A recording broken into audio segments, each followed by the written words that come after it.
of Brahmana. Yes, because of their ignorance and pride of the Brahmanas. Great ignorance and pride Brahmanas had. And then the second one is to Relieve the boys of sorrow. He did not yes, consider this. very good. He did not consider this an offense because he is omniscient. Yes, correct. Because Krishna did not think, okay, he did not feel bad. But because the boys are feeling bad, therefore he wanted to relieve them of sorrow.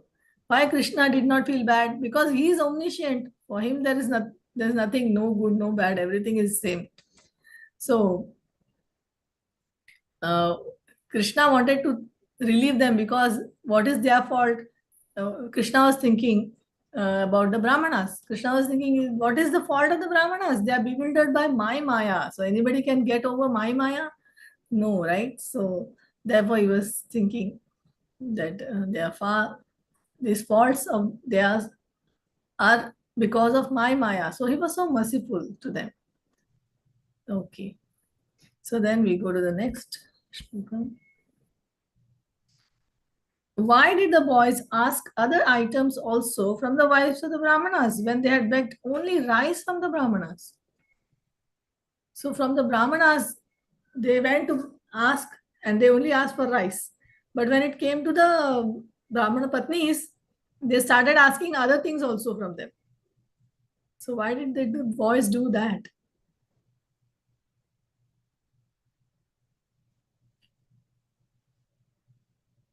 The boys knew that the wives of Brahmana is very who actually wanted to pay everything. They became, when they heard Krishna, they quickly took big bowls and took all types of food. They were माता जी वो भगवान की भक्त थी, तो हाँ, उन्होंने devotees लगा थी. भगवान की डिवोशन में बहुत डिवोटेड थे तो ज्यादा देंगे. हाँ. yes. Krishna is telling them, in consideration of me, the ladies will not have high regards for them.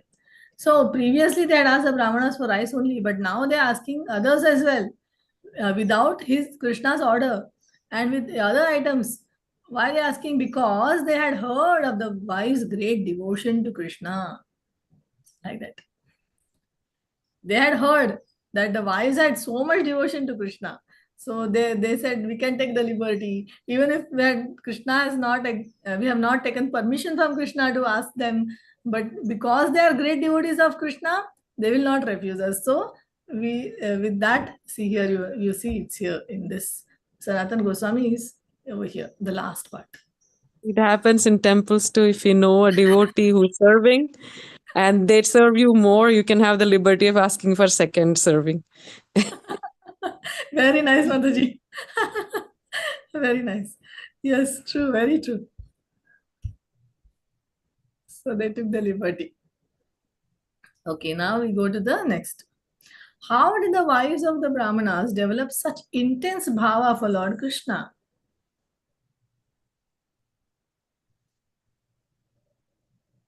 उन्होंने बहुत ही सुना था उनके बारे में, जब Yes. भी वो दूध वाले के जो भी आते थे व्रज से, वेंडर जो भी आते थे उनके सामने बहुत ही सुना था भगवान की ग्लोरी के बारे में. तो वो सुनते सुनते ही उनके अंदर बहुत ही प्रेम भाव जग गया. Yes, yes. Very good, very good. Only due to hearing they could then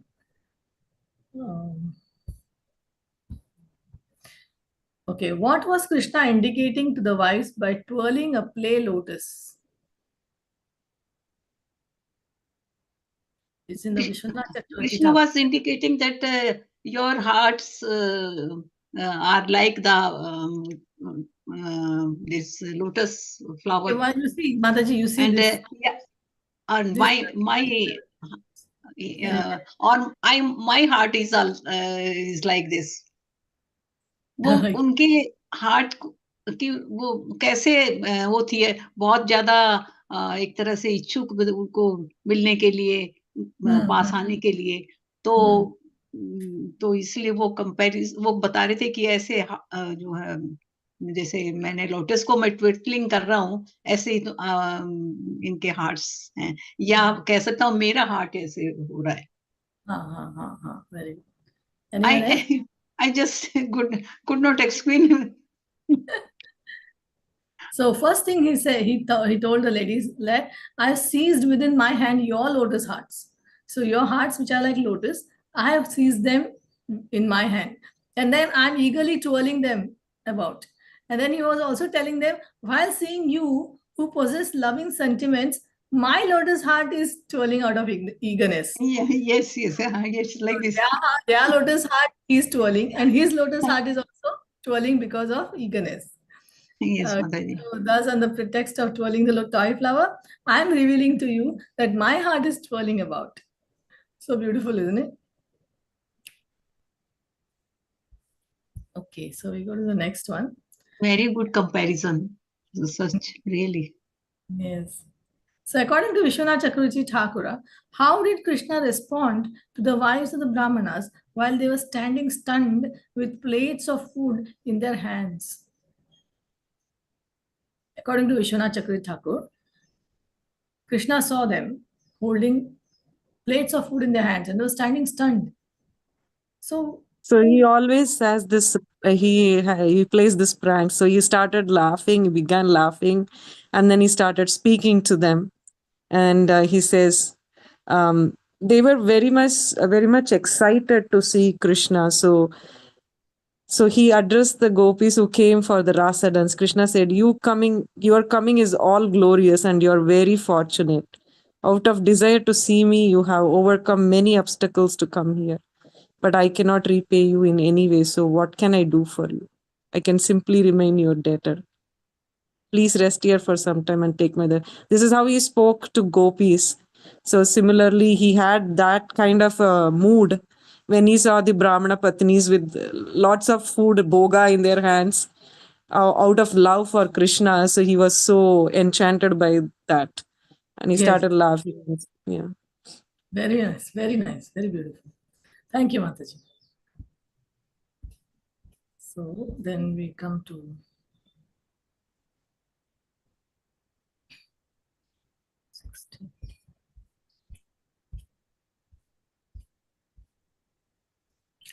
why was it important for them to return to their husbands? This goes into two slides, 15 and 16. So I will show you on slide first. Why was it important? Krishna was telling them, no, go back to your husbands. So why was it important that they should go back to their husbands? To complete the Yeah, activities of the yajna Very good. their husband were doing. That is, complete the yajna. Yeah. Otherwise, the yajna will be incomplete without the wives. Yes, very good. Then go to the.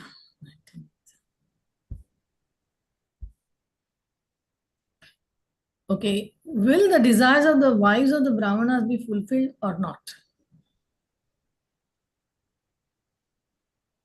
Yes. Yes. The initial. Yeah, go ahead, Prabhu. Go ahead. No, that's fine, Prabhu. You started first. You go ahead. So primarily their desire was to see the Krishna because they heard about him and reciprocate when he was so close. So that desire was fulfilled. And second is they have also knowledge of a Shastra. They say, once we have come here, you accepted us. We don't have, what is the purpose of going back? So that was there. Some other place it is a mention because we also discussed that the real Brahmana Patnis, they were transported back, but the duplicate were sent back. That's what also some other this conversation it talks about. Because once we see the Lord and have a direct darshan, there's nothing left out, for them. So that is the other part of that part. So yes, their desire was fulfilled, and Krishna also advises them how they can come to him by remembering him than physically present because of social customs and all that. So either way, their purpose to see the Lord and serve him is fulfilled. Yes. Okay. Mm. Prasad Prabhu, you want to add something?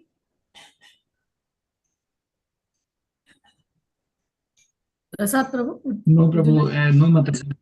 Hare Krishna, Mataji. Actually, he has covered it. Prabhuji has covered it. Okay, So I thank don't have any new points from this. Yeah. you. Okay. So actually, when Vishwanath Chakravarti Thakur is saying that when the wives are asking, will our desires ever be fulfilled? That means they wanted to enjoy with Krishna just like the gopis enjoyed with Krishna. So they are asking like that, will our desires will be fulfilled? Then Krishna is telling, since you're asking with so you're shedding tears and your sidelong glances, you're asking me, I am going to reply like this. The people in this world, they will not appreciate if you stay with me, right? Because they are Brahmana Patnis. Gopis is different, but whereas they are Brahmana Patnis and the people will not appreciate this. So it is not best way to increase your love for me. So you want to increase your love for me, right? So, but this is not the best way. Then what is the best way? Longing in separation. So let us be away from each other and then let us long for each other in separation, and that will create more attraction for me. That is what Krishna is telling them. That is Vipralamba Bhav, right? Therefore, absorb your minds in me and you will attain me very soon. That way, he is convincing the wives of the Brahmanas that please return to your husbands, and that way they obeyed Krishna. And whereas the Vraj Gopis, they did not. This is the same thing Krishna told to the Vraj Gopis also, but they did not listen to him. They remained in the forest to dance with him throughout the night. So both the Vraj Gopis and then the Brahmana Patnis, both achieved the unalloyed Krishna prema. So there was no difference like that. But one If attained. Brahmana Patis, if Brahmana Patnis just stayed back without going, we don't know what would have happened, Mataji. Yeah. Yeah, exactly. What would have happened? There will be a lot of just like when gopis stayed back, so much talk was Yeah. there, right? But at Yeah. least, Yeah. but at least gopis came in the dead of the night, and then they went back in the morning. Whereas now Brahmana Patnis have come for good. They've left their husbands and come for good. So that even माता जी उनके सबको मालूम भी था घर में, पत्नी पति को, रिलेटिव्स को, सबको मालूम था कि वो गए भी है, तो फिर उनको जाना ही पड़ेगा वापिस. Charu Prabhuji wants to say something. yes, हाँ, yes. Charu. Hi, Hare Krishna, everyone. Please accept my humble obeisances. I joined a little late because I was working on it, we are going to cover this thing in Panchadhyay, Rasa Lila chapters, the 5 chapters. Here, there's a fundamental difference here, Remember, there are arguments going on. Krishna argues they ought to go back. Brahmapatnis kept on saying, insisting, no, they don't want to go back because all of our connections, everything has been severed, all been cut off now. They will not take back. But then Krishna assures them, no, by my potency, your Brahmana, your husbands will accept you. Not only that accept you, but they are going to appreciate what you've done for them, But the final end point is here. Krishna was very consistent. He really wanted to have them go back because the most important reason, the Brahmanas had started this yagya, and they were grihasthas. So grihastha means in order to conclude the yagya successfully, they ought to have their wives sitting next to them, So that was the reason. And then there's a public opinion also. Public would not have approved Brahmana Patnis to be in a conjugal relationship with Krishna, okay? But the third most convincing thing, that Brahmana Patni had no choice but to go back and accept his, because he said openly that, you see, you must follow my words, and they had to respect his words when he kept insisting that you are to go back and you will get my prema, you already got it actually. Whereas the gopis that we will see, they continue to remain there, but Gopi's case was a little different. Remember, it was Krishna. Well, we are going to cover those things. It is this course is yet to, the chapters are yet to come. There, Krishna himself summoned them through his flute, Venugit, with his flute, he transmitted them. He wanted them to come back, come to the forest in the middle of the night, but he was just testing them. That is all. So they left everything, whatever the things they were doing, everything was left behind, and they simply rushed. Okay, and then also on the surface, Krishna was kept citing Vedic injunctions that it's not good for you to see a young boy in the middle of the forest in the midnight and things like that. It wouldn't look good and everything, and they kept counter arguing there also. But ultimately, the big huge difference between the Brahmana Patnis and here, how Krishna was transmitting, it was his desire to gopis to stay here. Whereas Brahmana Patnis, his desire was genuine that they ought to go back. And they had to finally honor his words. If they really truly love him, they had to. So Krishna was very, very insistent on that. Here, Krishna internally, he wanted the gopis to remain with him. That was the reason he called. And we'll see many other reasons when we come to that. The fundamental reason here, he desired that, okay?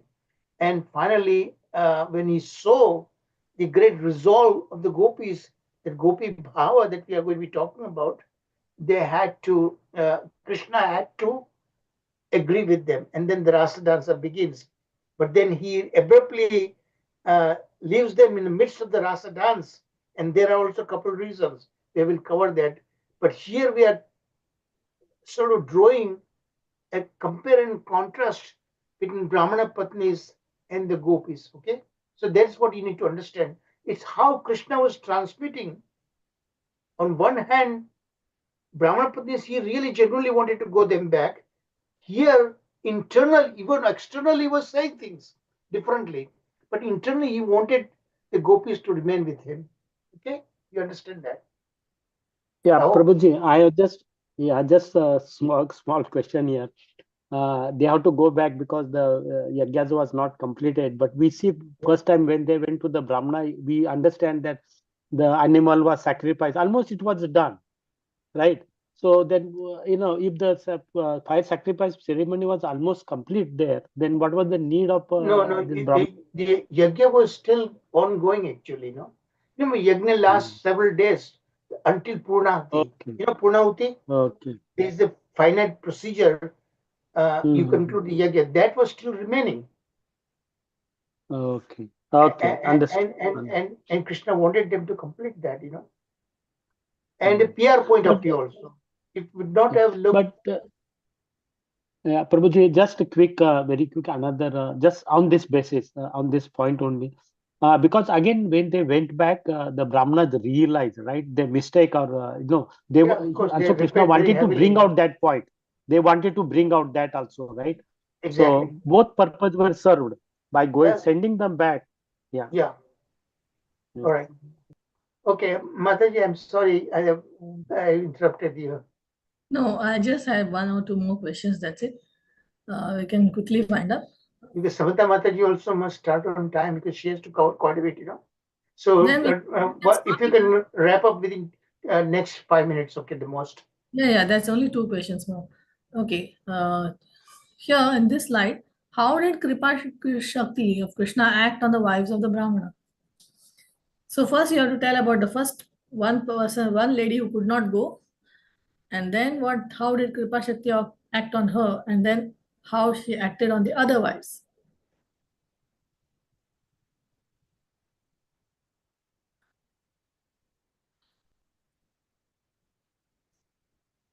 The Kripa Shakti actually of Krishna made that one lady, when all the other Brahmana Patnis went to meet Krishna, this Kripa Shakti actually made her give up her body. Material. So that there is no bondage to the material body, and then arrange for her to receive a spiritual body, which is one's connection with pure love of God, prema, anubandha. Correct. Then the other wives? The other wives, the Kripa Shakti actually transformed the material bodies into pure spiritual bodies as well for them. Okay. And the Brahmana ladies then had no more contact with their husbands when they turned into their spiritual bodies, when they got their spiritual bodies. So the Thank you. Kripa Shakti actually made them, meet Krishna. Yes. So that is one point. Very nice. This is the two things which Kripa Shakti did, and we have to remember. Then the last question: did the Brahmanas repent? Did the Brahmanas repent?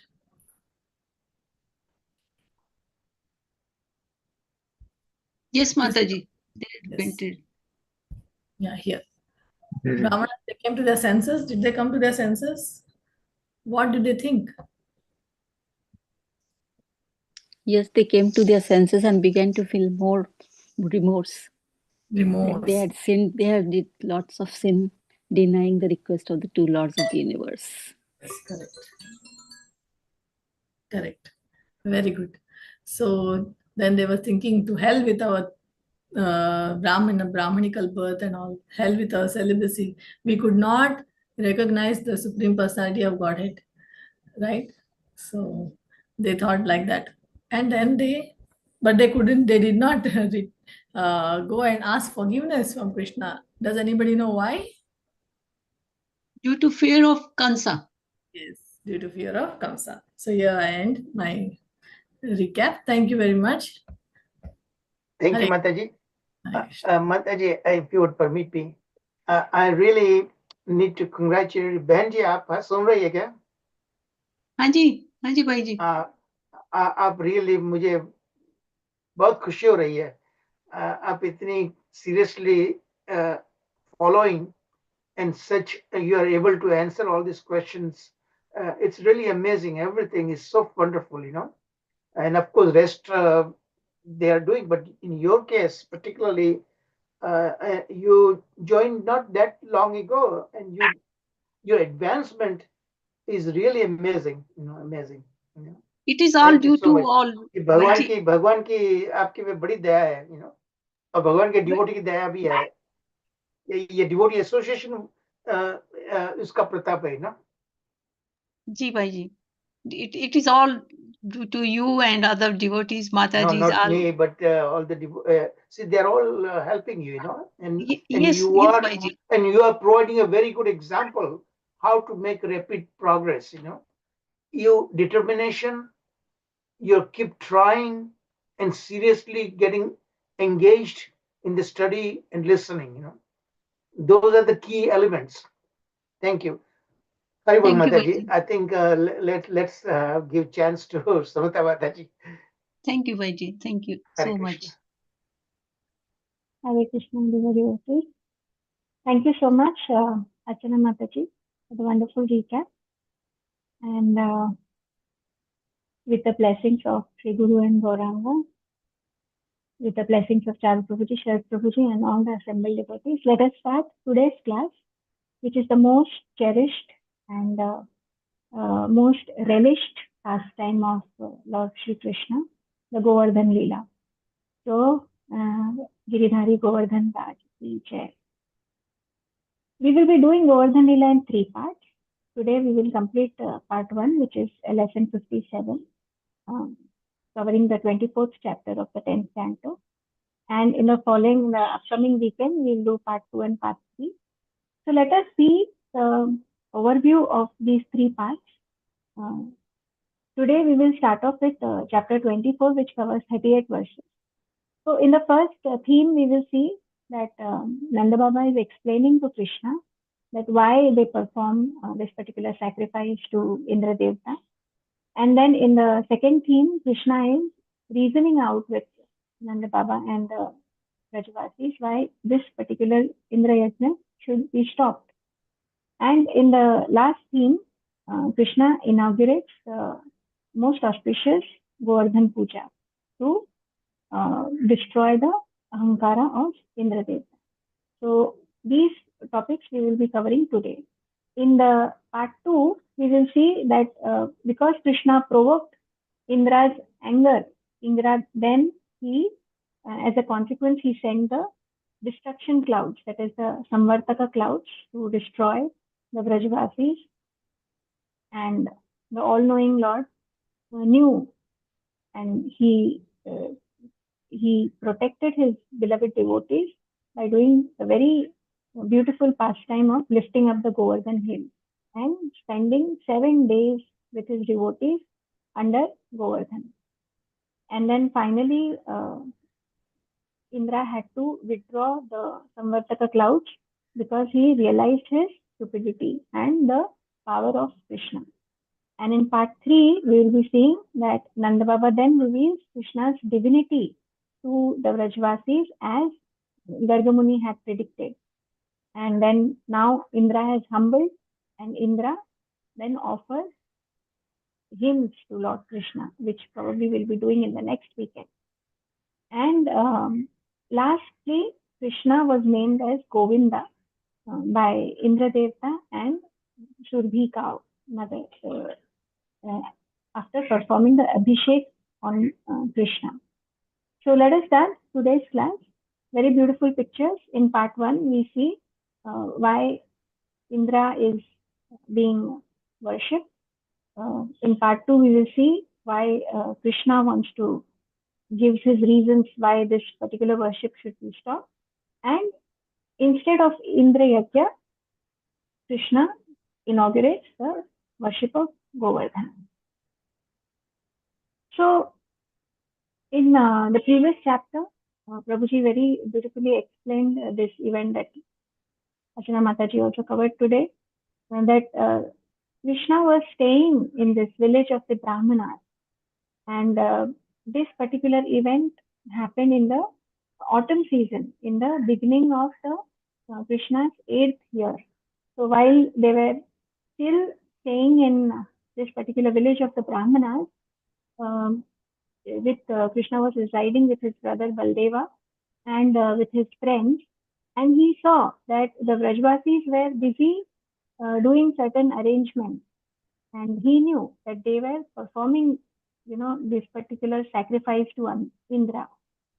So Krishna was satisfied by the devotion of the Brahmana Patnis, and he therefore gave his mercy to those Brahmanas and also to their chaste wives. In that place that is towards the east of Govardhana, there is a place called Indra Davya Kunda, where the Vrajvasis, headed by Nanda Baba, they performed an elaborate sacrifice to Lord Indra. Annually, they would perform this Indra Yajna at this place. So now, Lord Krishna is all-knowing. In the verse, it is mentioned that Abhijno api Bhagavan. That Abhijno means all-knowing Bhagavan. He knows now why they are doing all the arrangements. Despite knowing everything, Lord is Sarvatma. He is the omniscient super soul. Despite knowing everything, he humbly approaches his father and the elders over there, and he asks them, like, what, like he wants to know what are they doing. So here Lord sees an opportunity that this particular sacrifice that the Vrajvasis are doing should be stopped, and he wants to perform this auspicious pastime of lifting up the Govardhan hills. So here the acharyas explain that there is a deep meaning to this.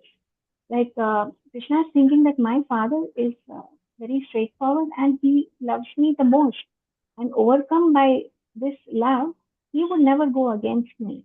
And because he is the head and everybody is dependent on Nand Baba, this is the right time to prescribe the right measure, to take the right step. So Krishna very cleverly, he comes and very humbly he inquires from Nanda Baba about this particular sacrifice. So Krishna is questioning, his first question, please explain me, what is this endeavor? That's the first question. Please explain me what you're doing. Second question, what do you wish to accomplish by this? The objective of this particular endeavor. Then, for whose satisfaction are you performing this? And the last question, how are you going to execute this process? And Krishna wants to know that please explain me if this ceremony is based on scriptural injunction, or it is simply just a custom of the ordinary society.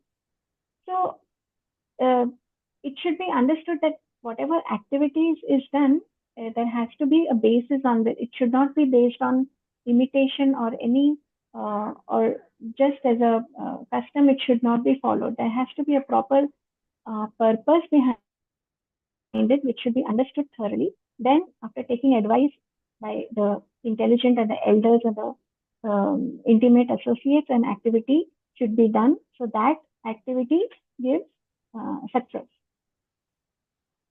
So Krishna is now asking these questions to his father. So Nanda Baba now is silent. First he is silent. He doesn't say anything. So Krishna is persuasive. He's saying that you all are saintly people. You are sadhus. You cannot keep secrets, because sadhus are equal to all. They have no conception of me and mine, and they do not discriminate between friends, enemies, and neutrals. So yeah, Nanda Baba might have thought that, oh, I'm a householder. I don't have to act like a sadhu. So Krishna then further spoke so that his father should trust him and reveal the reason behind this particular process. So Nanda Baba says things that, Krishna is true, that one should be indifferent to enemies and neutrals. But what about the friends? Udasino riva varjaya atmavat sruhat uchyate. Sruhat. Krishna is our best friend, the person who would want our utmost welfare. So Krishna should be told about everything, that our ancestors have done this sacrifice, and then there is no use of deliberating this particular sacrifice.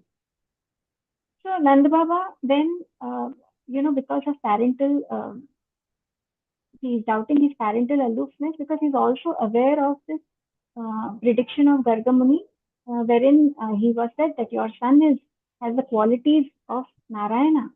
And Krishna has already proved his wisdom, and he had defeated so many demons, such powerful demons. So Nanda Baba then decides to answer his question. Nanda Baba tells him, he gives out his reasons to him, that what is this process, why do they perform it? Nanda Baba says that Indra is the master of the rain-giving clouds, and due to his rains, all the creatures sustain. So not just we, but all the others are worshipping Indra. And by offering grains to these, everybody worships Indra by offering grains to him that are produced by his rain. And Indra gives fruitive success. And by accepting the remnants of this sacrifice performed to Indra, people sustain their lives and they accomplish dharma, artha, and kama. So here moksha is not mentioned, considering that the Vrajvasis are already devotees. So moksha is not mentioned over here. So this particular yajna is performed to attain dharma, artha, and kama. So Nanda Baba tells that this dharma is traditional, is paramparayagatam, and anyone who rejects it out of fear, out of enmity, out of lust or greed, they will fail to achieve the good fortune. That is, they will fail to get the rains, and due to lack of rains, the living beings will suffer. So this was Nanda Baba's explanation to Krishna as to why this particular Indra Yajna is performed by them annually. Now Krishna he listens to Nanda Baba, and it is mentioned in this verse that Lord Keshava heard his father, and he starts speaking with the intention to arouse anger in Indra. He wanted to make Indra angry. Krishna's intention was not to insult Indra, but he wanted to knock down his pride, which was like very big as a mountain. And Krishna was saying that this Indra is just my menial servant. He's just a tiny servant of mine, and he has to represent me. He cannot have such a huge ahankara. So Krishna's intention was to knock down his pride, his false pride. Krishna also desired he wanted to start the annual Govardhan Puja, and he wanted to perform this very sweet pastime of lifting up the Govardhan hill and being with his devotees for 7 days. So here the meaning of Keshava is given. What is Keshava? Keshava is the giver of life. Vati, Keshava gives life to Brahma and Shiva. He predominates Brahma and Shiva by his glory. And Keshava is for whom Brahma and Shiva stand as servants. So what is Indra in front of Brahma and Shiva? So these were Krishna's objective to perform this particular Leela. So here the Acharyas say, Sanatan Goswami and Jiva Goswami say that Krishna makes Indra angry by referring to Karmavada, saying that karma is everything, devas are useless. So this was to break the pride of Indra. So then in verse 13, he talks about the Karma Mimamsa philosophy, the Karmavada. Verse 13 is Karmana Jayate Jantuhu. It is by the force of karma that one is born. Karmanaiva Praliyate. It is by karma alone that one dies. Sukham, Dukkham, Bhayam, Shemamam, Karmanaiva Bhivadyate. Karmanaiva Bhipadyate. So one's happiness, distress, one's fear, and the sense of security all arises by the effects of karma. So this karma mimamsa theory is basically atheism. It is a belief. It is atheism with the belief of reincarnation. It advocates this theory advocates a philosophy that one should be committed to one's duty, and they do not accept a supreme authority like God. They say that there are these certain laws of nature that reward or punish the living entity according to how they act. It follows the principle as you sow, so you reap. So in a future life, one reaps the fruit of one's present work. And this is the sum and substance of Karma Mimamsa. So now, why did Krishna speak Karma Mimamsa? Because he was doing this pastime as a cowherd boy. He was a human being. So Krishna used his logic to stop Indra Puja by speaking about the Karmavada, to reject his father's words about the worship of Devatas. So Krishna thought, who is Indra to receive the worship of my eternal associates? So Jiva Goswami, all the acharyas are commenting here that the cause is the karma. For everything, the cause is karma. So they are emphasizing these words, prarabdha karma vada or karma mimamsa. So in 14 now, Krishna says that even Ishvara is depending on karma. So hypothetically, even if there is some Ishvara who awards the results of karma, he must also depend on the performer's karma. How can there be a bestower of fruitative results unless the fruitative activity is performed?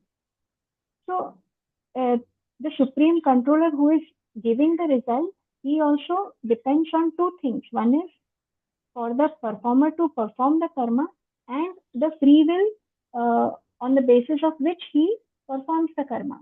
So here Vishwanath Chakravarti Thakur explains that Krishna makes his logic strong by negation.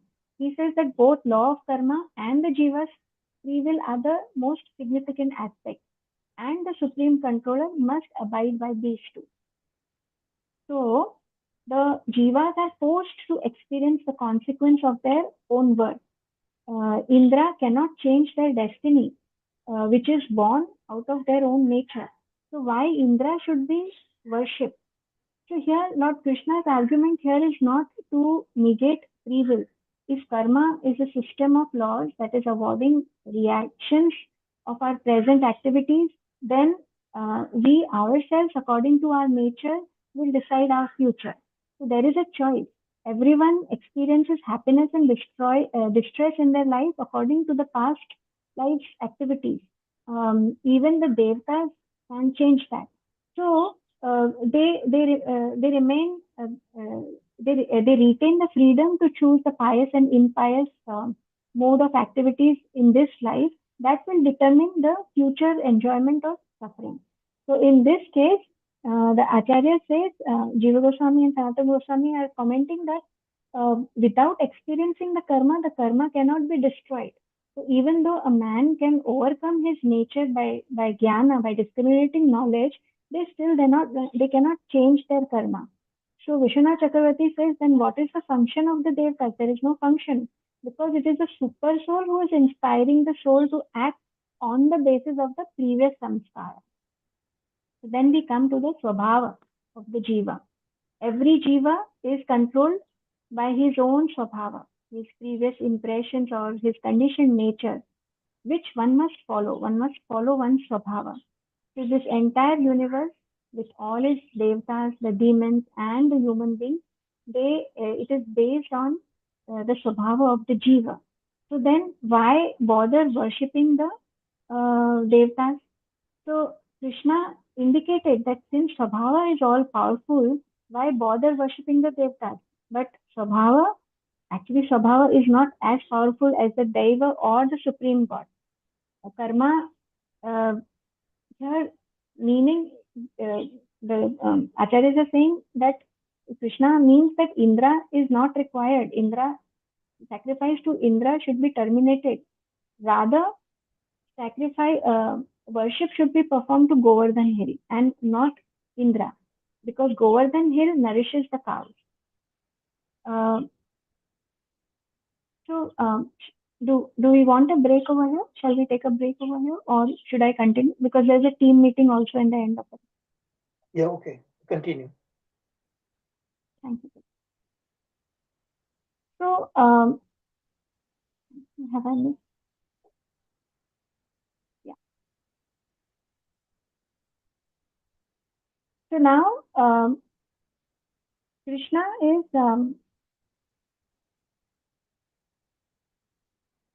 so Krishna says that karma is everything. Karma is causing the high birth and the low birth. Karma is the enemy. Karma is the friend. Karma is a neutral witness. Karma is the guru. Karma is the Ishvara. So Krishna tells them, worship karma. Be fixed in your sabhava. Perform your karma. By karma, we will live nicely. Karma is our daivya. So don't divert your attention to some other devata. Don't be unchaste. So if one thing is sustaining our life, how can we take shelter of something else? It would be like an unfaithful wife maintaining a paramour. So Krishna says that the means by which we maintain our life is our real worshipable devta. Then why worship some other devta? So Krishna's audacity in front of his father and the elders, it is basically exhibits his anger when he saw that his eternal devotees are worshipping some insignificant devta. Krishna feels angry and he shows his anger. So then after glorifying karma, Lord now explains what he means by prescribed duty. The karma that is born out of one's nature in the Varnashrama system. So now in the following verse, the Varnashrama system is explained. Lord says that the Varnas, they sustain the livelihood. The Brahmanas, they sustain by reading and teaching the Vedas. The Kshatriyas, they survive by protecting the earth. The Vaishyas by doing trade. And the Shudras have to serve all the above higher classes. The Vaishyas' duties are again in four departments. One is farming, one is commerce, one is cow protection, and one is money lending. So out of all these, we are the community that are engaged in cow protection. So Krishna is saying that the Varnashram system is the cause of sustenance of the of life. And then Krishna, he anticipates that there would be an objection that the livelihood based on cows, it depends on Indra who supplies rain. So Lord then talks of the theory of existence known as Sankhya, which is an atheistic theory, a Sankhya theory. So according to the Sankhya theory, that there are three gunas that cause creation, maintenance and destruction, the Rajogun, Tamogun, and the Sattvagun. So in particular, the Rajogun is the reason of creation of the universe, because it is through sexual reproduction the offsprings are produced, and impelled by this Rajoguna only the clouds they pour rain, and this rain is the cause of sustenance of the creatures. So what has Indra got to do with this particular arrangement? So Acharyas are also emphasizing that mode of passion is the cause of creation of the universe. Then further Krishna says that we are forest dwellers. We are Vanokashaha. Our homes are not in cities or towns or villages. We live in the forest and on the hills. Vanashaila Nivasinaha. So let us begin a sacrifice for the pleasure of this hill, for the pleasure of the cows, for the pleasure of the Brahmanas. So Krishna advised them, all the paraphernalia that you have collected for Indra worship, rather you use this whole paraphernalia for the Govardhan Puja.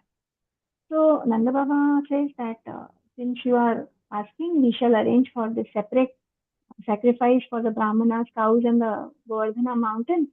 But for the present, let us execute the Indra Yajna. But Krishna insisted that Indra Yajna should be substituted by Govardhan Puja. So now, how do we perform the Govardhan Puja? Lord advised them, cook food, cook sweet rice, vegetable soups, fancy cakes, make milk products, and these kind of preparations. The Brahmanas, they should invoke the sacrificial fires, and you should feed the priests with, you should feed them, and you should reward them with cows and many gifts. You should feed everyone, including the dogs and the dog eaters. One should give grass to the cows, and one should present offerings to Govardhan Hill. And then the most important thing is parikrama, that is the circumambulation. Lord says that dress yourself, decorate yourself nicely, and then circumambulate the cows, the brahmanas, the sacrificial fires, and the most important, Govardhan Hill. So even Prabhupada has emphasized in his purport of verse 29 that the essential activity of Govardhan Puja is circumambulation of the holy brahmanas, the cows, sacrificial fires, and most important is the circumambulation of Govardhan Hill. So Krishna puts his idea in front of all. He says, "This is my idea, dear father, and if you want to carry, if it if it appeals to you, you please carry it out, because this kind of sacrifice is very dear to me, to cows, to brahmanas, and to Govardhan. Rather, whatever is pleasing to cows, brahmanas, and the Lord is the most auspicious activity, is the most beneficial thing for the entire world." So Krishna is, there's a meaning to it. He says that if you love me, if you have affection for me, only then you do this sacrifice. So everybody had to accept Krishna's words, because the most important thing for everyone in Braja was Krishna only. Krishna was the most affectionate to them, the most dearest to them. And so Vishwanath Chakravarti Thakur also explains that Krishna is addressed as Kalatmana, that is, he is the time force, and he is indicating that it is time to terminate the Indra Yajna. So the Govardhan Puja is now going to start. So the cowherd men, they start executing the Govardhan Puja by taking Madhusudana's advice. So the Brahmanas, they recite auspicious mantras. They offer all the paraphernalia that they had gathered for Indra's sacrifice to worship Govardhana and the Brahmanas. The cows are fed with grass, then placing the cows and bulls and the calves in front of them, everybody circumambulates Govardhana. So now here Krishna is called Madhusudana, which is the killer of Madhu demon, to show that he has the highest ability, and the cowherd, the Vrajvasis, they don't fear Indra at all. Madhusudana also means one who is enjoying the sweetness, uh, that that the just like a honeybee enjoys honey, Madhusudana is enjoys the sweetness. So the Vrajavasis, they simply love Krishna. They because Krishna is the sum and substance of their existence, and being Lord's eternal associates, they were, ultimately they were not concerned with Indra. They had no interest in they were not concerned with the philosophies that of Karma Mimamsa and Sankhya philosophy that Krishna spoke to them. For them, everything is Krishna. So they did the Govardhan Puja. The gopis, they dressed themselves luxuriantly, and they sat on the bull-driven carts. They were chanting Krishna's pastimes. The Brahmanas, they offered their blessings to the gopis and the Gopals. Here, there is a version of Govardhan Puja also mentioned in Harivansha Purana in 217, verses 16 to 18. They say this village was, in Harivansha Purana, it's mentioned that the village was generating bliss, and the whole Gokul was overjoyed. One could hear the beats and other sounds of drums, and there was a bellowing of bulls and the lowing of the cows, and all this was increasing the delight of the Vrajavasis.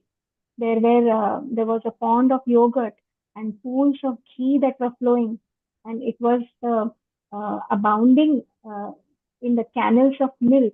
So there was an eminent flow of heaps and pulps. So there was a conspicuous mountain of cooked rice. The sacrifice of Gokula for the mountain of cooked rice had begun, and the crowds, and the whole place was crowded with cows. Further, in the verses 32 to 37, it's mentioned in Harivansha Purana that only for the sake of offering the Deepa, the village residents in groups, they, along with the best of them, they surrounded this Govardhan mountain, which is the best. The cows were speedy and they were jubilant, and they had golden bandlets like clams. They had garlands, and the tips of their horns had jets. The cows were in hundreds, and then there were thousands of Vrajavasis who were protecting these cows. And Vrajavasis were also dressed up. They were wearing garments of red, yellow, and white color. They were wearing a tilaka. They had amazing armlets that were made of peacock feathers. The Vrajavasis were looking resplendent because their arms were covered with weapons, and colorful they were looking because of with the feathers. And they had worn these hair bands very nicely. So then they assembled some cowherds. They mounted the bulls. Some were dancing in joy, and the others who were swift, they caught the cows. So then what happened? Krishna assumes this huge form, this unprecedented huge form, just to instill faith in the Vrajvasis. After taking this big form, he declares, I am Govardhan mountain. And he ate the abundant offerings. So together with the people of Vraja, the Lord bowed down to this form of Govardhan hill, which he was himself. So he was offering obeisances to himself. He then said, just see how this hill has appeared in person and how it is bestowing mercy upon us. So here the Acharyas are commenting. Sridhar Swami says that Lord assumed a form, Vataha, to evoke the belief of the Vrajvasis. Gopa Vishrambharam, he ate the offering, Bali Madar. Jiva Goswami and Sanatan Goswami, they say that to show that this sacrifice that he has inaugurated is much more superior than the Indra Yagya that they performed. And to continuously, they should have this faith in him. So under the guise of he himself being Govardhana, he himself, appeared separately on top of the mountain to show this huge form, Brihad Vapuha. And whatever gifts and the offerings were offered to him, he accepted it, and he that whatever he accepted it immediately. He ate all those offerings, and that gave lot of bliss to the Vrajvasi. So Govardhan Hill is, Krishna is saying Govardhan Hill can assume any form that he wishes, and he can also kill the residents of the forest who neglect Govardhana. So therefore, let us pay our respectful obeisances to him for our security and for the security of our cows. So the Vrajvasis, the members of the cowherd community, they were thus inspired by Lord Vasudeva to do this, to execute this sacrifice to Govardhan Hill, the cows, the brahmana, and after doing this puja, they all returned to Braja. So now here, this chapter ends by the commentary. Sridhar Swami is saying that here in this chapter, Lord has presented 6 theoretical points. What are the 6 theoretical points? One is that karma alone is sufficient to determine one's destiny. That person's destiny, a living entity's destiny is determined by karma, by the karma he does. Then second point is that one's conditioned nature is the supreme controller. Whatever swabhava is there, that is the supreme controller. Third, that the modes of the material nature are the supreme controller. So other than your swabhava, the modes of material nature also are the supreme controller. Fourth point is that the Supreme Lord is simply dependent on the aspect of karma. So karma is given importance. And the fifth point is that he is under the control of karma. And the last point, Lord says that one's occupation is one's actual worshipable deity. These points, although Lord presented these arguments, but he did not believe in them. Rather, he said all this just to stop this particular sacrifice that they were doing towards Indra Devta, and to divert the sacrifice to himself. That is, he took the form of Govardhan Hill. So now the Vrajvasis should rather worship Govardhan Hill, which is Lord Krishna himself. So in this way, Lord comes up with this idea of agitating Indra to break his pride. So here ends lesson 57. It gives the background of why Krishna wanted to terminate Indra Yajna and why he wanted to glorify his beloved devotee Govardhan. So here I stop today's class over here. Now it is open for question and answer. Also, Prabhuji, please, waiting for your comments. If I have missed out on something, I have gone wrong somewhere, please correct me. Hare Krishna, over to you.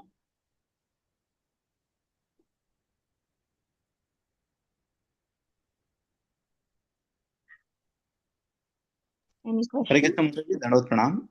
Dandavata Thank Pranam, you. Prabhu. Thank you so much for a wonderful class, Mataji. Very timely finished your slides too. So very nice.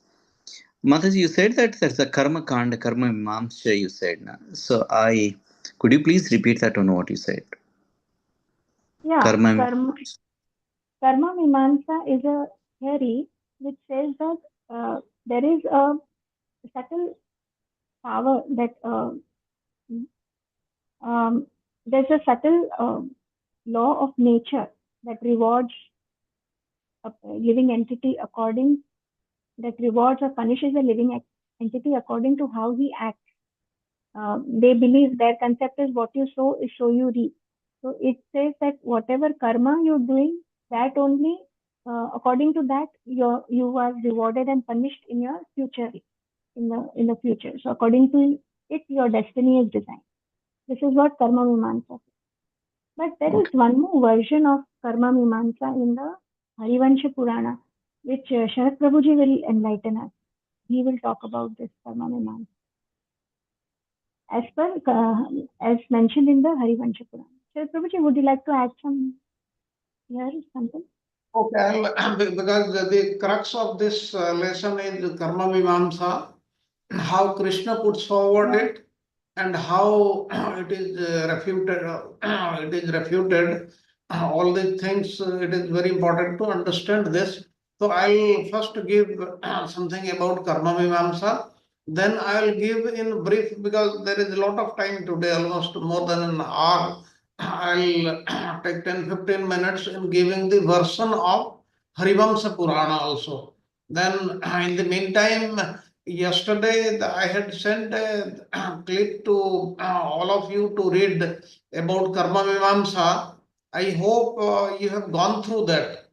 If you have gone through that, then the things will be very, very clear. If you have not yet gone through them, please go through them today after the class. Things will be very clear because this Karma Mimamsa is very, very important to understand. Now, before that, I just want to tell you when this thing happened and what was the sequence of events.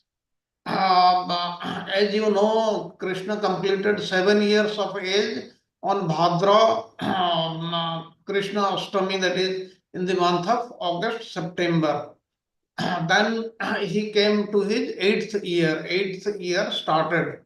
The first thing in Kartika Amavasya, Indra Yajna stopped. Now we are talking of the Indra Yajna today. In the next class, we will be learning how it was stopped and how Govardhan was worshipped. Then I am talking of Kartika Amavasya. Then next day, that is Kartika Sukla Pratipada, worship of Govardhana was done by the Brajavasis. Then next day, that is Kartika Sukla Ditya, Bhratru Ditya, on that day, Indra, he became very much angry and he spoke so many things. And on the third day, from third day onwards, Kartika Sukla Tritiya onwards, Krishna, he lifted the Govardhana hill and till the ninth day, third to ninth day, that is the 7 days. Then Kartika Sukla Dasami, the Brajavasis, they expressed their wonder because they were very much amazed when Krishna lifted the Govardhana hill. Govardhana, as you know, in Vrindavana, it is 21 kilometers long and he lifted with one hand, that also left hand, and with one finger only for 7 days and 7 nights. Then what happened on Kartika Sukla Ekadasi, Indra's Abhishek was done by Indra. Indra did Abhishek of Lord Krishna. And Kartika Sukla Dwadasi, that is the next day, we'll come to that story also. The Nanda Maharaj, he was taken to the Varuna planet and Krishna went there and rescued him. And Kartika Sukla Purnami, he went to, the Brajavasis went to Brahmaloka. And the previous story we have heard the stealing of garments of the gopis. This happened on the Margasirsa or the Aghan Masa at the end of Aghan Masa. And in the next year, full moon day, Asvina, the Rasa dance would take place. As I have already told you, stealing of the garments of the gopis at the end, Krishna said, after next year, we'll have dance together. So this is the sequence of events. I told you in detail because there is time. Now we'll talk about Karma Mimamsa. Karma Mimamsa, you may think basically it is atheism that is not supported by Shastras, not supported by the Vedas. But basically what is there, it is these people, they also believe in the Vedas, but they interpret it differently to their own advantage. According to this philosophy, there are certain laws of nature that reward or punish us according to how we act. That is as per our karma. And in future life, one reaps the fruit of his present work. And this is the sum and substance of reality. And this Karma Mimamsa advocates the philosophy and emphasizes on commitment to one's duties and do not accept the supreme authority of the Lord. And they say that there are certain laws of nature that reward and punish us. That is the material nature which controls. But they forget one thing, that these laws have been made by one supreme person, and that supreme person, he is not under these laws. Like all the rules, regulations which are given in the Shastras, they are all applicable to us. We are required to follow them. But the Lord is above that. Lord, they are not applicable to him. Like in a kingdom, the king, whatever he says, that is the law. But the laws, they are not applicable to him. Now, according to, we should know that there are certain laws of nature that always reward or punish us according to how we act, how we do our karma. And why did Krishna give this karma mimamsa, knowing that this is not the correct thing? This was to show the pastimes of a human being. He wanted to pose himself as a human being, and this is for pastime purposes, for Lila purposes. And Krishna used logic to stop Indra Yajna by speaking the karma bada, or to reject his father's words about worship of the Devatas. Krishna thought, which Indra to receive this worship of my eternal associates? All these Brajavasis, they are my eternal associates. They are worshipping. Why should they worship Indra, who is a demigod? Why shouldn't they worship me? And instead of saying me, he said worship Govardhana. Actually, there is no difference between Govardhana and Lord Krishna. And even Iswara, what is in this Karma Bada or Karma Mimamsa, it is said that even the Supreme Lord depends on karma, which is not correct. Hypothetically, even if there is some Iswara who awards the results of karma, he must also depend upon the performance karma. Now, how can there be a bestower of fruitive results unless fruitive activities are performed? Now, this is also refuted because this is not correct. And the Creator, that is the Lord Himself, and the Supreme Lord, Krishna, actually, Krishna is not the Creator. His Amsa, they create this complete universe. He remains aloof.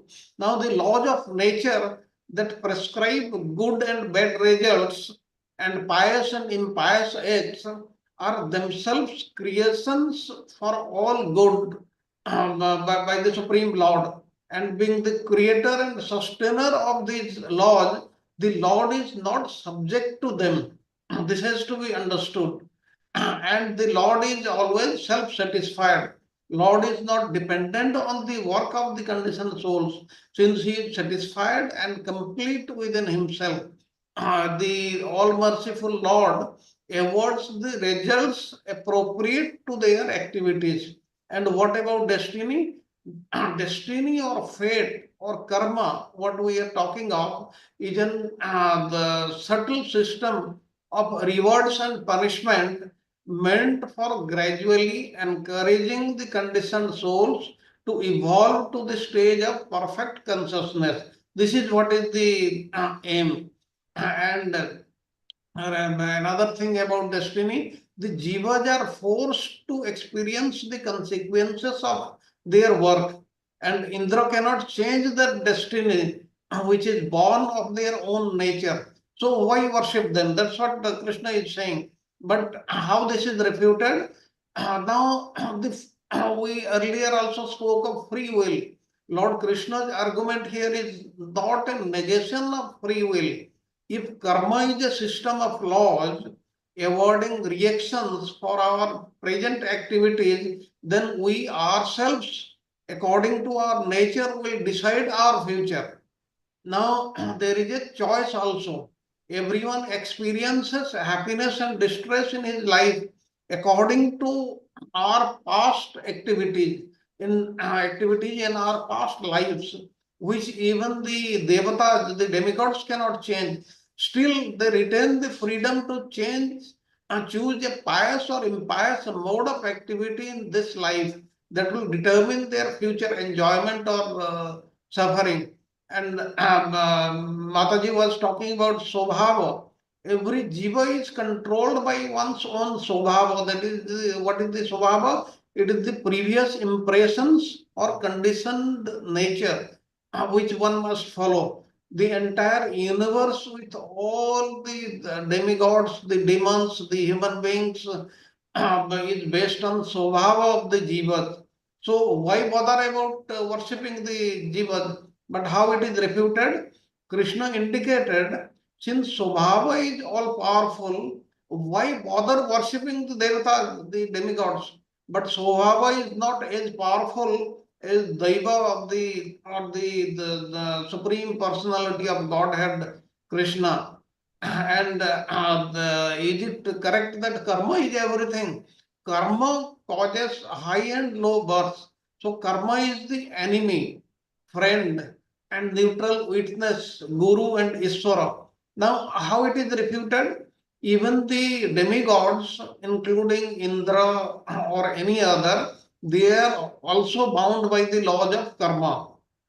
But the Lord also awards the results of karma, and one who takes the shelter of the Supreme Lord is believed to is relieved from the bondage of karma. And what about worship karma? Be fixed in Swabhava and perform your karma. And by karma, we may live nicely. And how to refute that? This is the Karma Mimamsa philosophy accepts that good activity in this life will give us better life in the next life, in the next birth. Then there must be a conscious soul different from the body who goes to the next life. Then why should a soul worship karma, which is just an interaction of the temporary body with material nature? Like this, he kept on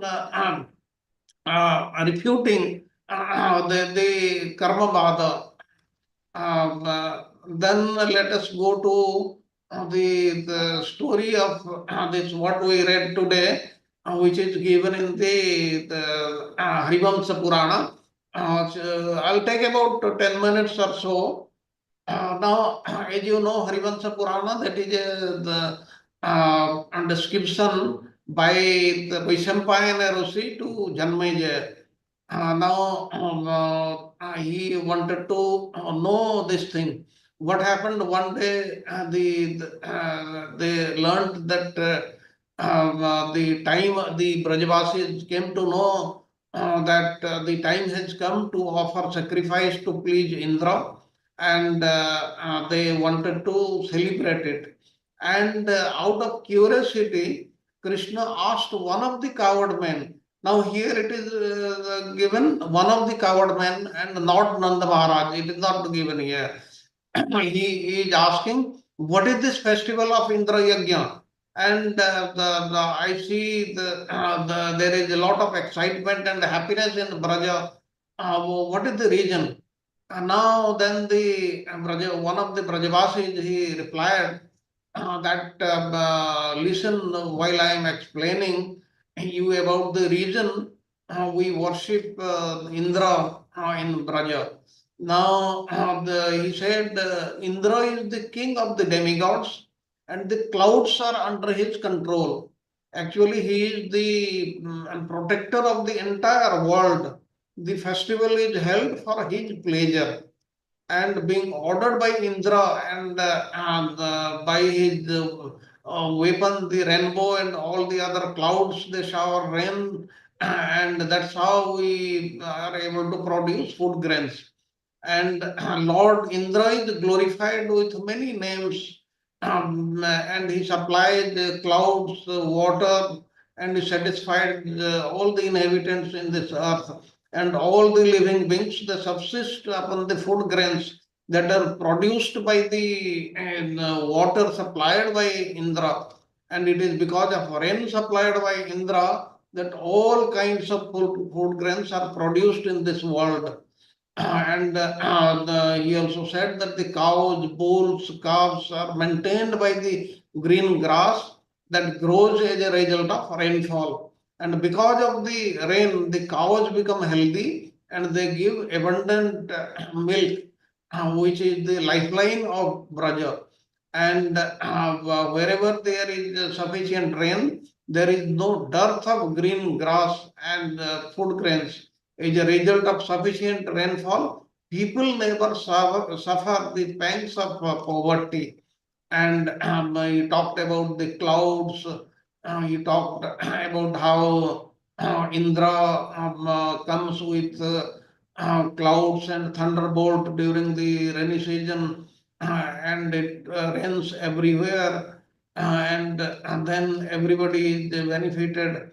He said sometimes these clouds, they look fierce, they are spread throughout the entire sky. Sometimes they appear scattered here and there. Like this, Indra causes the water of the earth to evaporate with the help of sun rays and form the clouds. Then, for the maintenance of all living entities, he showers rain. And he said, therefore, all the kings worship Indra by holding big festivals during the rainy season. And we in Braja also follow this procedure.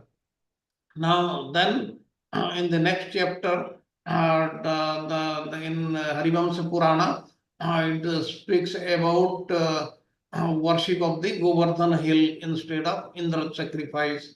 Now, here in the next chapter, what happens?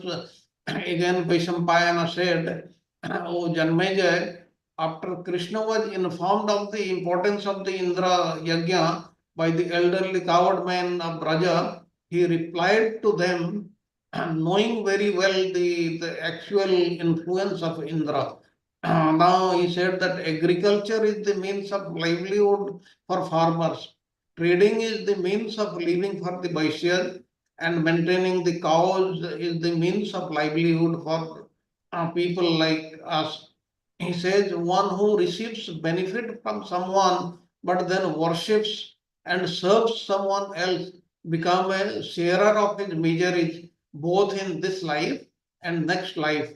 And the entire land of Vrindavana is full of agricultural fields, and Govardhana hill is certainly our shelter.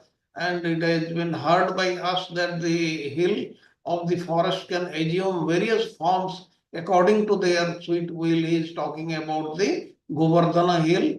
And as I have already said, there is no difference between Govardhana and Lord Krishna. He is indirectly saying this. And he said they manifest various forms and they wander about in the peaks. And it is a mountain that takes the form of a lion or a tiger, which are considered to be the kings of the jungle. And in this way, the mountain protects itself and the surrounding area by frightening those who come to cut down the trees and thereby harm the forest. And when a person who earns his livelihood by taking advantage of the forest try to harm, and that powerful Lord will certainly kill such people. And the Brahmanas remain engaged in chanting the mantras. Therefore, the profession of the cowards indicates that they should perform a Govardhana sacrifice. Therefore, we should arrange a sacrifice to please Govardhana hill. Then he said we should make all the cows, their heads decorated with flowers of the autumn season, circumambulate the entire Govardhana hill, keeping it onto the right. And he spoke a lot many things about the autumn season. This we have already learned in the previous chapters. I will not go about that. Then he said, if you have love and affection for me, and if we are the well-wishers of one another, then I compel you to worship the cows and Govardhana hill. There is no doubt that cows are always beneficial for human society and thus worshipable for all classes of men.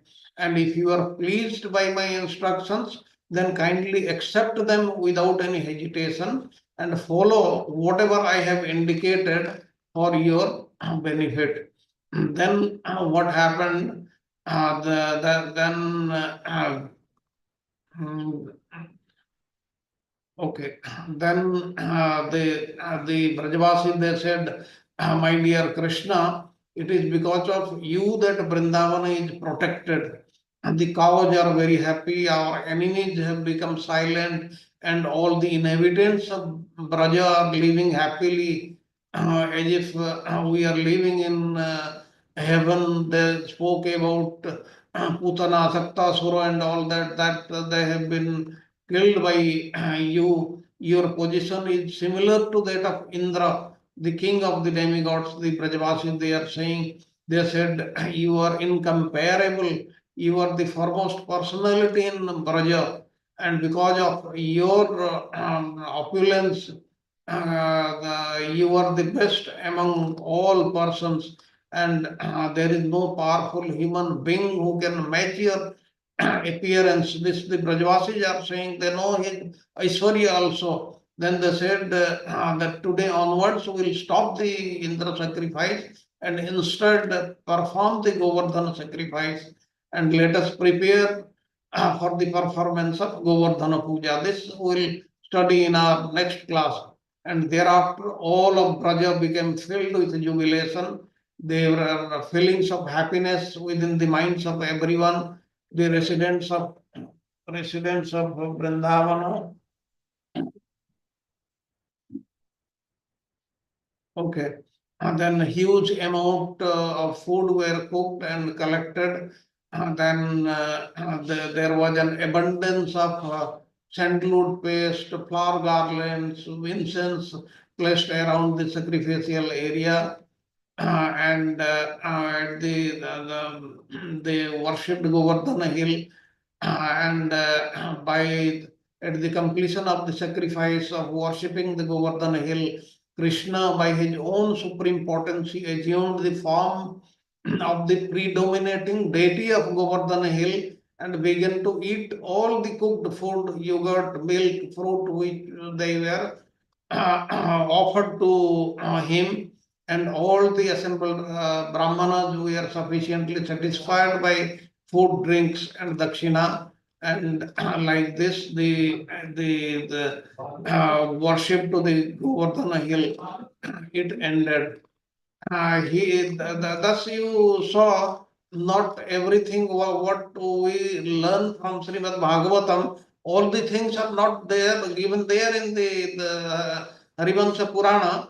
That is here we talked about the Karma Mimamsa, that is not given, but generally the storylines are the same.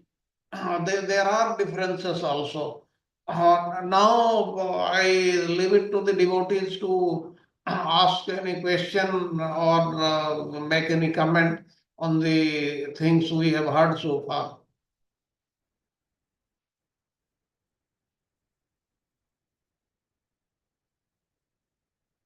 We are not able to hear you, Prabhuji.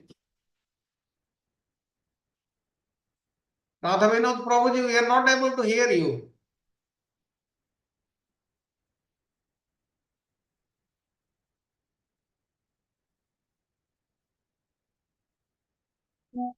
No, we are not able to hear. Prabhuji, your mic is not working. Radha Prabhuji, your mic is not working.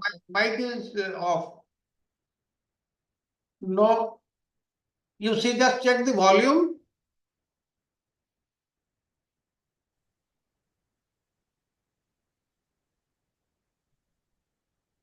Muted looks like. No, we are still not able to hear. Okay, by the time he is adjusting, any other comment or question? Hare Krishna Prabhuji, Dandavat Pranam. It was so wonderful class and so wonderful explanation about Karma Mimamsa. प्रभु जी, जो भगवत गीता में बताया है सकर्म विकर्म अकर्म, तो हमें ज्यादा से ज्यादा अकर्म ही करना चाहिए, क्योंकि कर्म योग जो कहते हैं, तो उसमें हम स्वभाव को कैसे देखें, मतलब अकर्म जो है हम, तो उसमें हम हमारे स्वभाव। Karma is different thing. Karma is whatever you do for Krishna. That's bhakti. हाँ प्रभु जी। Karma and vikarma. Karma is according to Vedic injunctions. Whatever you do, So that means there is a elevation to the higher planets. Nonetheless, you still remain in the material. ना प्रभु जी? Yeah, it is bondage because you still remain in the material world. Just you go higher planetary system. Now, and vikarma is obviously you're violating Vedic injunctions, so you go downward, animal species, and so on like that. But so both karma, even the good karma, there's a reaction. Good karma means good reaction, but nonetheless, in order to enjoy the rewards, you still have to come back in this material world. And vikarma, of course, you suffer the hellish planets and so on like that, lower births and so on like that. But akarma is one that there is no reaction to it. Whatever you do for Krishna, as if here the name akarma means you're not doing. So it's as if there's no reaction. It means as if you are not doing any karma, But you are doing karma. Bhakti is a kind of karma, So you work for the mission of the Lord, Whatever the Lord desires from you, you work for Him, like we are conducting the class, both Sharad Prabhu and myself, and you are listening, and then you are spreading the word around. So all of us, we are now doing a karma, so that helps to make progress. Actually, interesting, we are talking about karma mimamsha. This semester, as part of my academic doctoral course, I'm taking one of the 4 course is this introductory course on the 6 schools of philosophy. That is the what you call this Shadadarshana, and one of them is this karma mimamsha theory is also there, but that's introductory. And then the subsequent semesters, I'll be taking advanced course on each of those 6 schools, So I'll be learning a lot. Hopefully later on I'll share with you some of the things that I will learn. And there's a very nice article written by an ISKCON Acharya, actually, if you're interested, I'll share with you. I'm studying it for my course now, Yes, So yes. karma mimamsha is basically actually, as Prabhuji pointed out, it's really an atheistic philosophy, and their whole goal is to enjoy it to the fullest extent. Okay, don't worry about the next birth or things like that. Just this life is there, enjoy the fullest extent. I think it was actually propagated by Jaimini Rishi, one of the Sishyas of Vyasdev, So it is a kind of a atheist philosophy, but just use your common sense. You said that you do karmas, but karmas are dictated by what? The kind of modes that you inherited, right? If you're in the dog's body, you are going to bark. You don't have much control. The Kalia serpent story that we heard about, right? You just are forced to act the kind of karmas according to the modes of material nature that you inherited, and you act accordingly. You have no control, So you need to go ahead of it. But here, Krishna gave that thing to Brajavasis because it was relevant to that in relation to what Indra was doing to them. And they were worshipping Indra out of fear that if we displease him, then we will suffer because he controls the rain, and so on like that. Just like Krishna he began teaching Arjuna because Arjuna at the very beginning, he was in a material plane. He was faced with responsibility fighting in the war, and in that process, he will have to kill his own people, his own cousins and so on like that, his guru, his grandfather and so on like that. So since he was in the material plane, Krishna begins from that you do karma yoga. Okay, that's what he starts with, that third chapter onwards, Bhagavad Gita. And then slowly when you make progress, then from karma yoga, first nishkam karma, sakam karma yoga, then you come to nishkam karma yoga, and so that's called yoga ladder, and you race to the jnana platform. So now when you get a jnana platform, you know what you're doing, the purpose for which you're doing and everything, and ultimately you need to come to bhakti platform, bhakti yoga, ashtanga yoga and all kind of things there in between. But you come to bhakti platform, that is the ultimate, the whole entire Bhagavad Gita, the ultimate final message. He says what? Sarva dharman parityajya mam ekam sharanam vraja. So and Ma Sucha, don't worry about it, I will take care of you. All the karmas and everything I'll take care of. All the karmic things also Krishna will take care of you. If is ultimately the whole religion, everything, all the theories and everything, the ultimate purpose is to follow and submit to Krishna, in bhakti yoga. That is what ultimately is needed. That. So Krishna here gave that thing in a limited way, because of that platform, that level, the Brajvasis, his whole sole purpose on that point is to discourage the Brajvasis to follow the age-old custom, worshipping Indra. And Indra was very, very proud. False pride was there. So his other purpose, dual purpose he had, to really teach teach Indra a lesson. Just because you are a demigod king, you are not the ultimate ruler.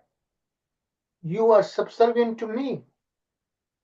And then he had to use his Aishwarya, right? He lifted a Govardhan hill and all this thing. And same way he taught lesson to Brahmaji. So all these things, and he teaches lesson later on to the Lord Shiva also, right?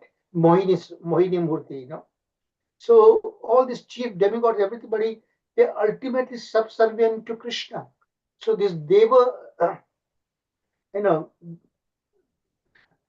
Deva worshipper is ultimately, he discourages in Bhagavad Gita 7th chapter. So I don't want to take too much time, but I just wanted to summarize that the Karma Mimamsa, Prabhuji very rightly pointed out, it is the part of atheist philosophy.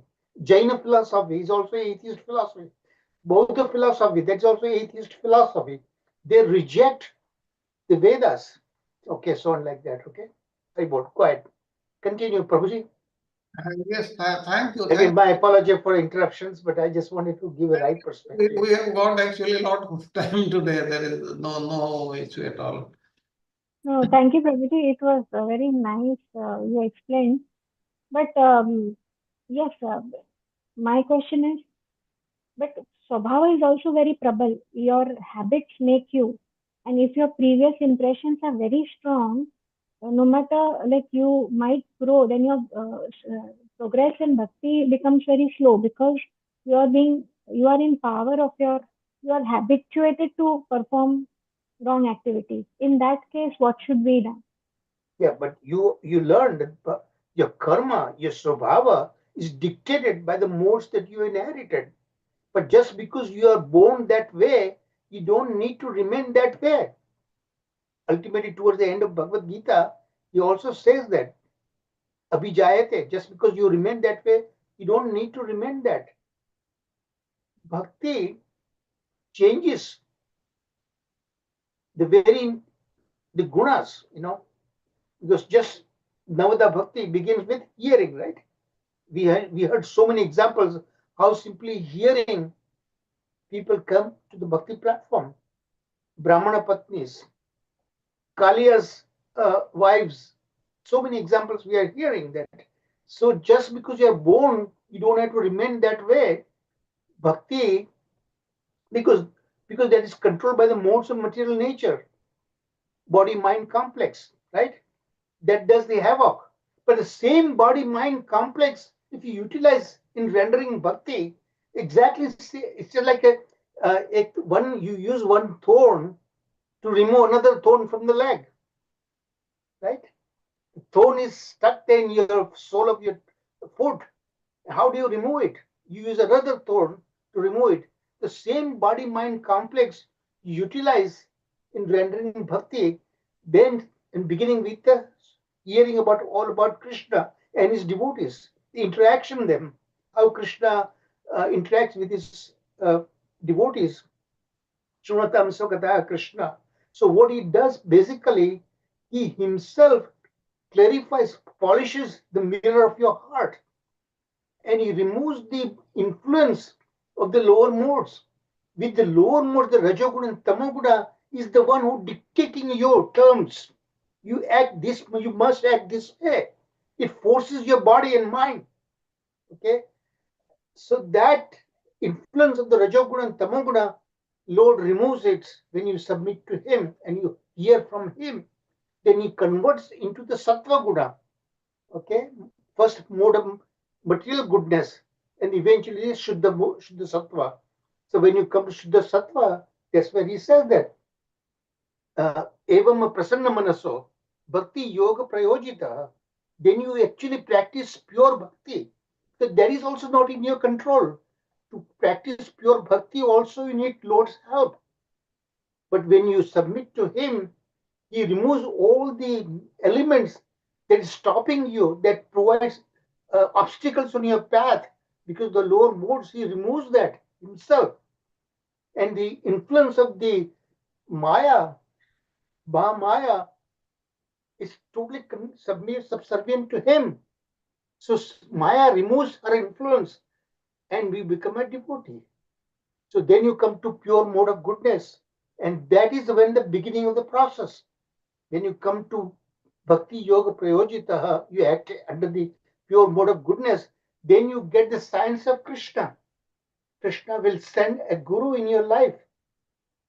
A devotee associate will come to your life, and that will further propagate on the right path. Bhagavad Tattva Vijnanam. When you get Bhagavad Tattva Vijnanam, Vidyate Hridaya Granthis, a tight note between matter and spirit, tremendous affinity to enjoy, the enjoying spirit is totally dissolved. Kshiyante Chasya Karmani, all the karmic bondage that you have, that you are forced to act that way, that Kaliya was arguing, Sarpa Yoni, that he was born, he was helpless, but that whole karmic bondage is completely shattered. Then what happened? Kshiyate Chasya Karmani, and then at that point, just Evatmani Ishvara, you realize who you are. The two most important elements, that you are not this body-mind complex. You are pure spirit, soul, and you are meant to serve the Supreme Lord. Okay? The whole thing begins with simply hearing. So this Karma Mimamsa theory falls apart right there. Moksha is not the ultimate goal. Jnani's goal is ultimate moksha. I keep hearing in my classes, their whole, because it is controlled by all these people, Jnanis, and they say the moksha is the ultimate goal. But we learn here, moksha is not the ultimate goal. It's the bhakti is ultimate goal. And when you follow bhakti, then you realize the higher goals. That moksha is just to get a freedom from the material existence, suffering. Okay? But there is, you are ending suffering only this life. You are going to come back, because the mind which stores all the memories, that is going to still remain there. The desires remain there. Material desires is going to force you to accept another material body. And you are again going to go through the rat race again. So to end the vicious cycle, you need to convert those material desires. You cannot kill it. You need to gradually transform into spiritual desires, the sadhu sangha and so on like that.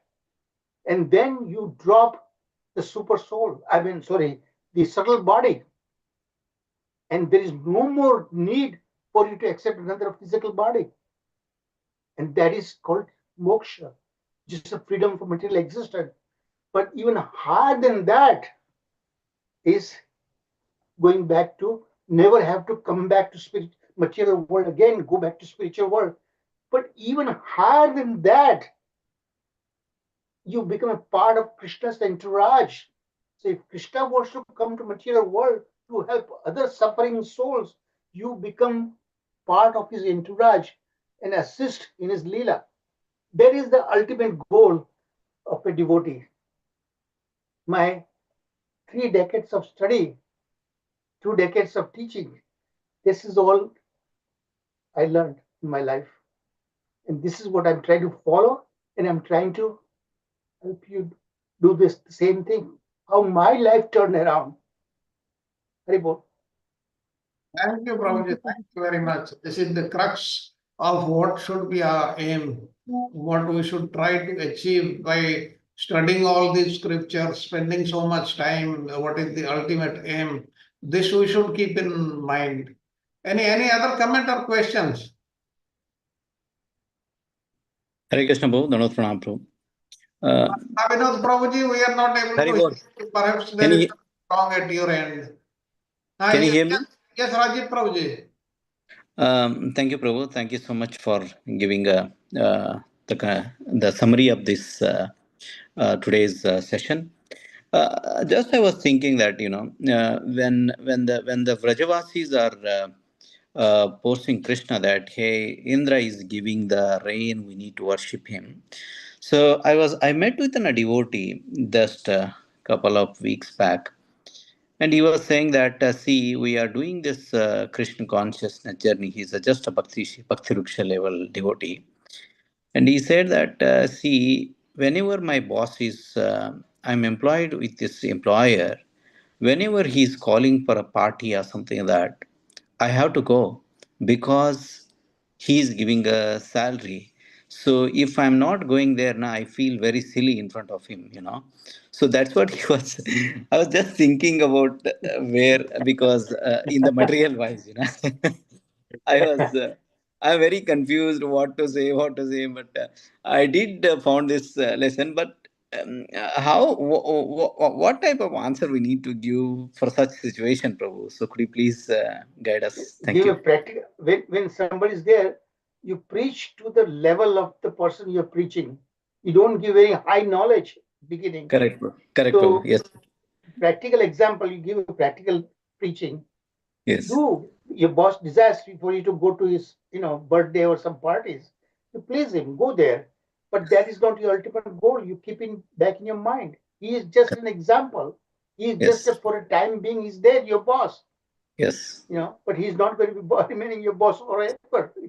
So just for that, just like a guru and shishya were going in the forest, and Yes. Guru says ultimately surrender everything. The lion came. That time you don't preach Krishna consciousness. First you save Yes. a life, right? So Yes, like that. Prabhu. Yes.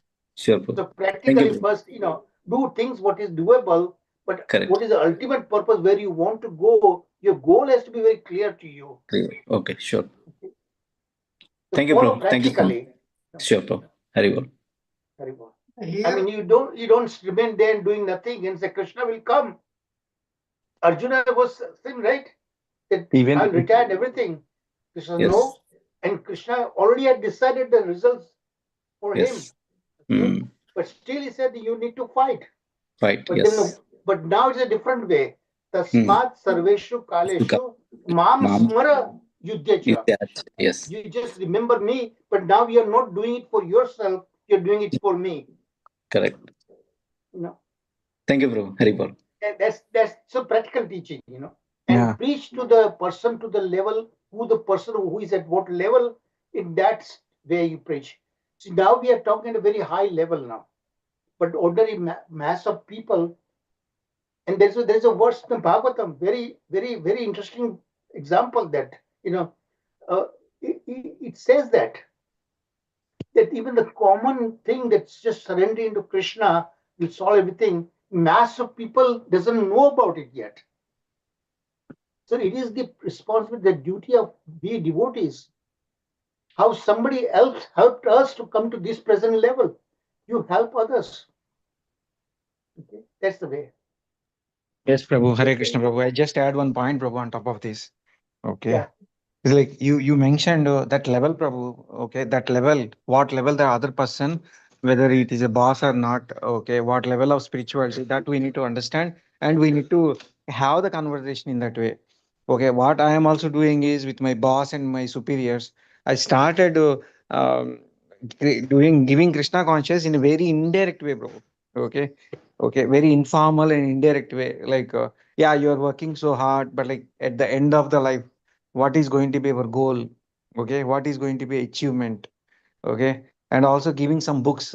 Okay, especially these days, when Chaitanya Charan Prabhu wrote one book on the CEO for Gita. Okay, it's a very polished way. Okay, of giving Bhagavad Gita for senior executives. Prabhu, I gave that book to my boss. He was very happy. Okay, I gave that book to my managing director. She also seems to be happy. So they started reading it. So it's like an indirect way of teaching. Okay, definitely helps in my understanding, Prabhu. Yeah. And also, as you clearly mentioned, understanding their level and only giving only that part. Yeah. They're Sure. not going to be Thank able to you. they're not going to be able to absorb very high philosophy at this point. But When like, the house is burning, you don't say chant Hare Krishna and the fire will go away. Right? yeah. Take care of your burning house first.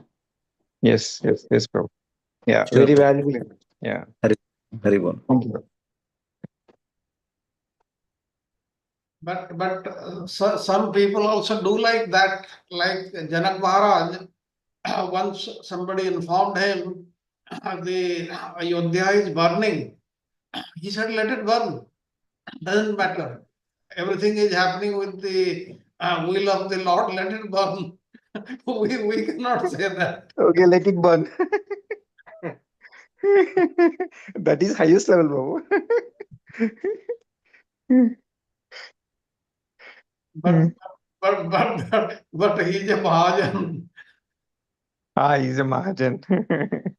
That is highest level. He can say that because his understanding and our understanding they are at much different levels. It's a different level. Yeah. Yeah. As Charu Prabhu mentioned, level is the keyword here. At what level we are talking and what level we are in. Yeah. Yeah. Any Wonderful other comment. Prabhu ji in that way अगर किसी के घर में मृत्यु होती है तो हमें डायरेक्टली ऐसा नहीं कहना चाहिए कि ये तो ये है वो कुछ ज्ञान नहीं देना चाहिए तभी वरना वो उनको बहुत ही बुरा लगेगा तभी उनको कंसोल करना चाहिए है ना प्रभु जी Yeah. तभी उनका Prabhuji, गीता का ज्ञान नहीं दे सकते हैं No, I mean you give a practical way of Gita's Gyan, how Krishna is demonstrating us how he started Arjuna from the lowest platform. Gradually he raised him, right?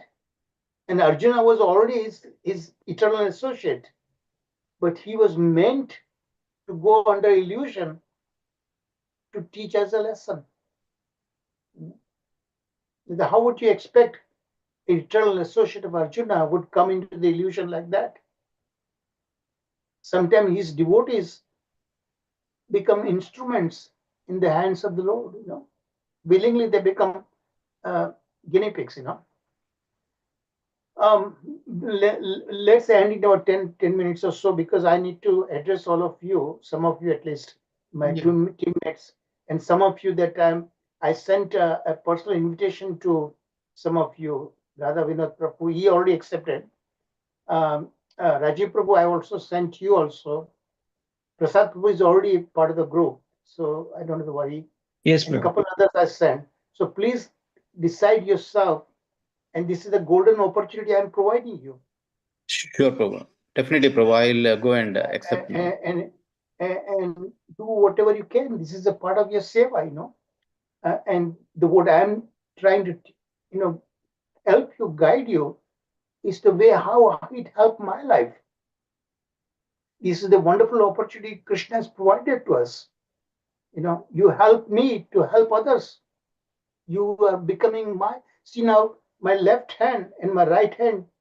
My left hand is Archana Mataji, right hand is Sharat Prabhuji, without whom I'm helpless. They're helping me. And you help them, Sharat Prabhuji, people like it. And that's why we help each other. So please decide fast. And we both, Sharat Prabhuji and myself and Rachita Mataji, we need help. At least 2 or 3 more people we need to do this recap seva. I think by this time, most of you must have, if not all, most of you must have realized it's a wonderful way of internalizing what you hear when we do the recap, especially in the question answer format that I suggested to you several months ago. I hope it's working now. So that's the way we do it. And I need some help. Okay. So that the weight is not on one person's head or shoulders, everything. We share the weight also.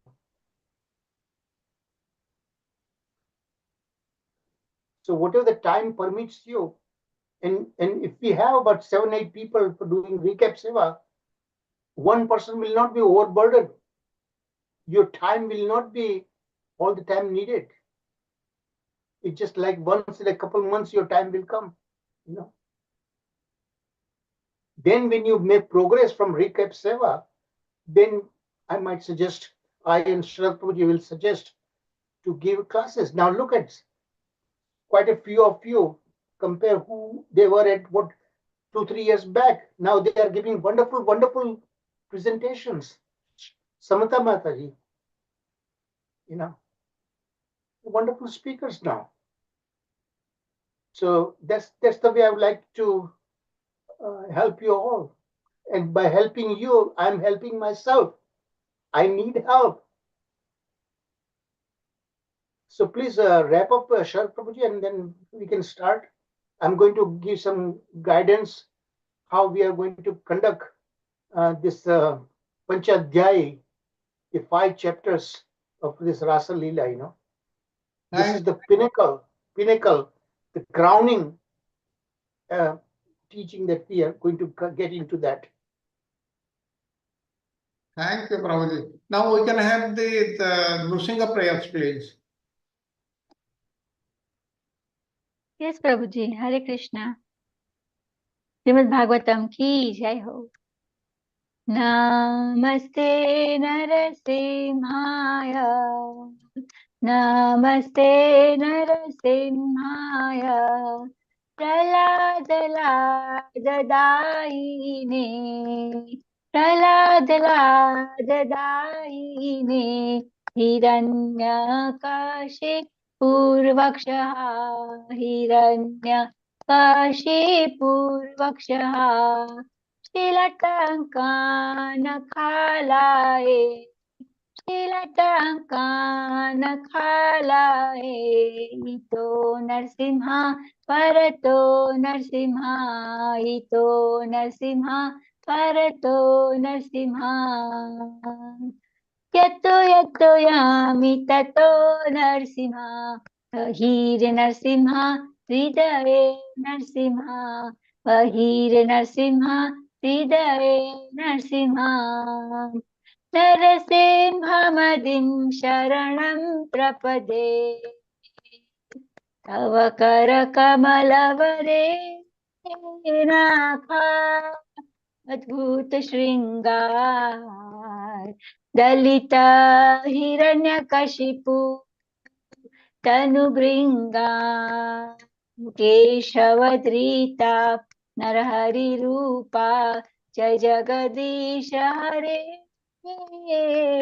Jai Jagadish Hare Jai Jagadish Hare Jai Ho Narsimhadev Narsimhadev Narsimhadev Jai Ho Narsimhadev Jai Ho Prahlad Maharaj Prahlad Maharaj Prahlad Maharaj Jai Ho Prahlad Maharaj Jaya Jaya Prabhupada Prabhupada Prabhupada Prabhupada Jaya Jaya Gurudev Gurudev Gurudev Gurudev Mittai Gora Hari Bol Hari Bol Hari Bol Hari Bol Shri Shri Lakshmi Narasimha भगवान की जय हो भक्त शिरोमणि प्रहलाद महाराज की जय हो श्रीमद् भागवतम की जय हो सर्व डिवोटी की जय हो।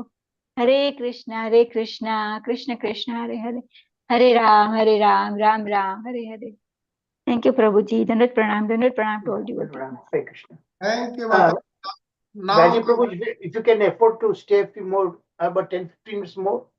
Sure, Prabhu. Sure, Prabhu. No problem. yes, I'll request Radha Vinod Prabhuji, Rajiv Prabhuji, Prasad Prabhuji, Santa Mataji, Archana Mataji, Raksha Mataji, and anybody else who wants to stay, and others can log off. Thank you very much, Prabhuji. Hare Krishna.